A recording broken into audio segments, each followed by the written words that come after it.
Yo, Bingers, welcome back. Thanks for clicking. And I got a great comic for you today. DC's Star Spangled War Stories featuring the Unknown Soldier, number 199 from 1976. The cover here is done by Ernie Chan, actually credited in 75. Just love the composition here. Love the trade dress, that banner at the top and everything. Let's dive in. The crisp silence of dawn shattered the harsh roar of 9mm thunder. The trap had been set, the bait taken, and the hunt was on. Well, I wanted proof that the Nazis were onto my disguise. I guess now I've got it. I had been played for a patsy, and so I returned to the scene of that ruse, determined that if nothing else came out of this bloody war, both friend and enemy alike would learn that no one makes a fool out of the Unknown Soldier in The Crime of Sergeant Schepke. A Story of War by David McElleen, writer, Jerry Talalock, artist, and Joe Orlando, editor.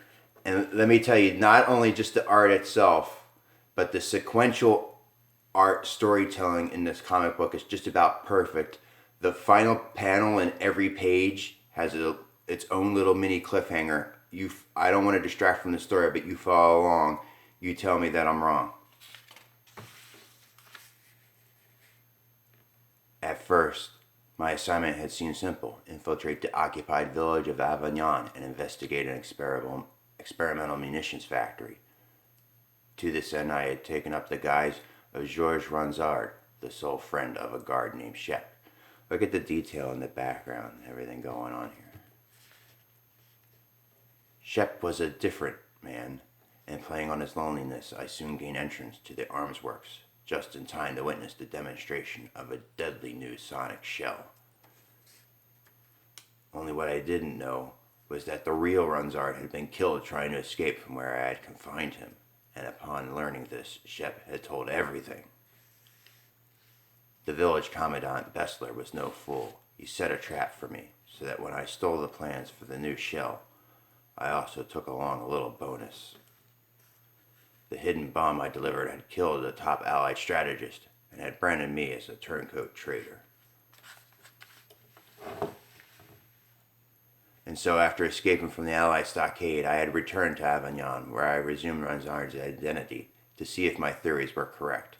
Unfortunately, they were. Sorry, Pop, but as much as I believe in free enterprise, I didn't escape from a firing squad just to end up splattered across some godforsaken cobblestone. So, and he kicks this apple cart down and trips the soldiers up. Vas, ooh, pow, the Americaner, don't let him get away. Pow, pow, pow, pow. And the unknown soldier grabs onto the side of this building and pulls himself up. Well, I guess that cinches it. I was framed.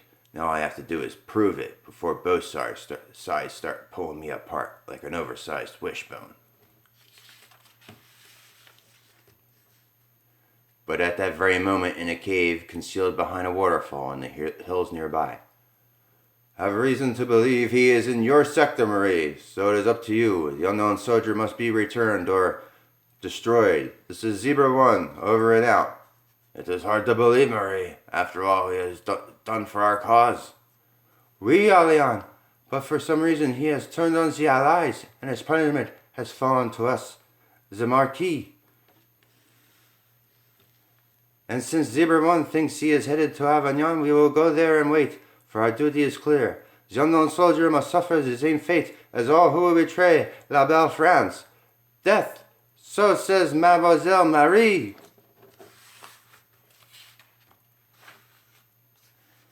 While in the village, it's obvious I won't get far looking like Ronzel now, so I guess I'll just have to start looking like someone else. And he jumps off the building. What I tell you about sequential artwork here, right? Wapa crunch! Drags me in the alley.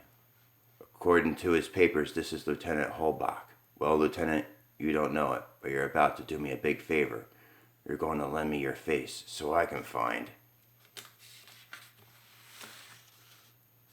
Sergeant Shep, sir, reporting as ordered. Sit down, Sergeant. I'm afraid I've some bad news for you. You see, a report of your part in the spy affair was sent to Security HQ, and as a result, you are being recalled to Berlin to be dishonorably discharged. What? But Colonel, I've been a soldier for over 25 years, and all this time it's my first mistake.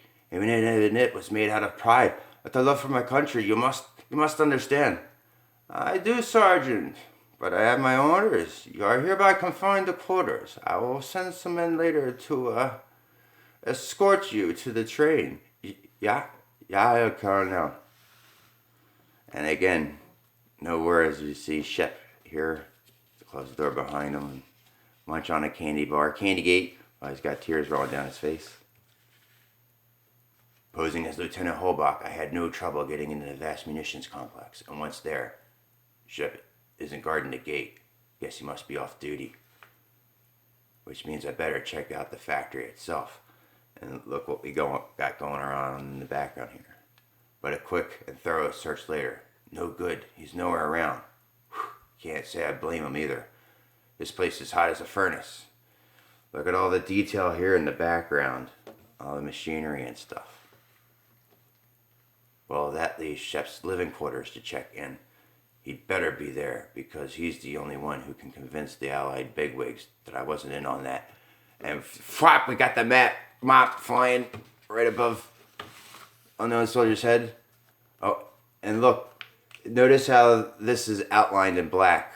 We kind of get a different here. We get Schepke 1 overture. Ah, George, it seems the war would take everything from me. First it steals you, my only friend, and now it seeks to take my pride, my honor, my uniform. But there is one theft the war will not perform, old friend, for there is one act I reserve solely for myself. And we move on.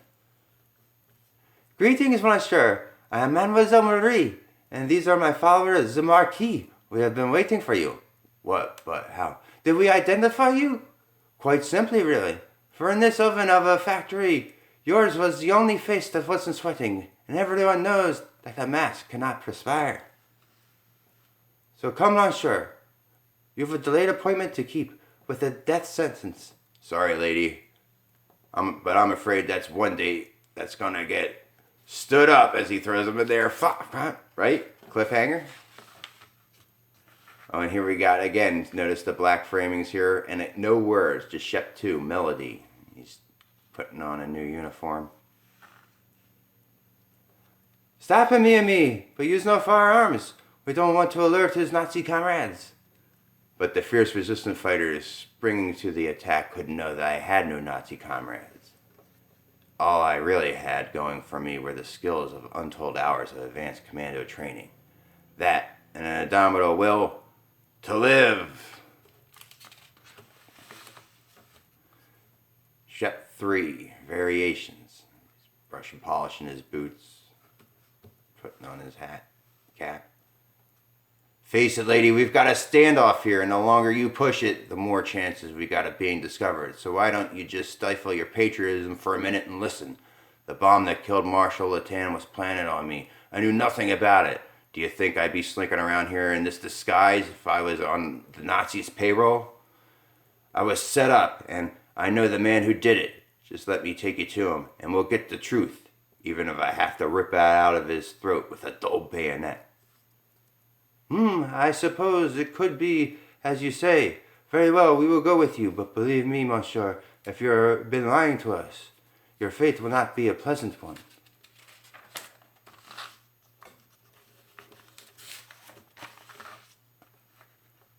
Shep 4. Coral. Oh, he's pulling out his Luger here. And all the time they always have the picture of him and his friend George. My previous tour on the munitions complex was invaluable in helping us reach the living quarters undetected, and soon. Remember, monsieur, if you are leading us into a trap. Ease off, lady, it's not your neck on the chopping block. Now come on, Shep's room should be just down this. Kablam! Huh? That shot, it sounded like it came from... Shep 5, finale. And notice how we got the black outline on the top, and then it slivers away on the sides, and then not on the bottom, as the two scenes kind of meet, or settings. Oh my God. Well, mon ami, it seems you have lost your alibi. How very unfortunate. But, no, monsieur, you have your chance. You have been condemned as an enemy of France, and now you must face justice. Marquis style. You know, you imagine as they pull up their guns. Next issue, the fiery conclusion as the unknown soldier is caught between friend and foe on a heart-stopping death ride. And again, this great storytelling with great writing, the sequential storytelling with the art, the one where he jumps the guy to get the mask. This one here. You know, I like how his hand evens over top the other panel there. But you don't need any words here. He just jumps down, kicks, punches, crunch, into, oh. All right. All right, okay, everybody. All that YouTube stuff. Thanks for watching. And until next time, I'll see you in the back issues.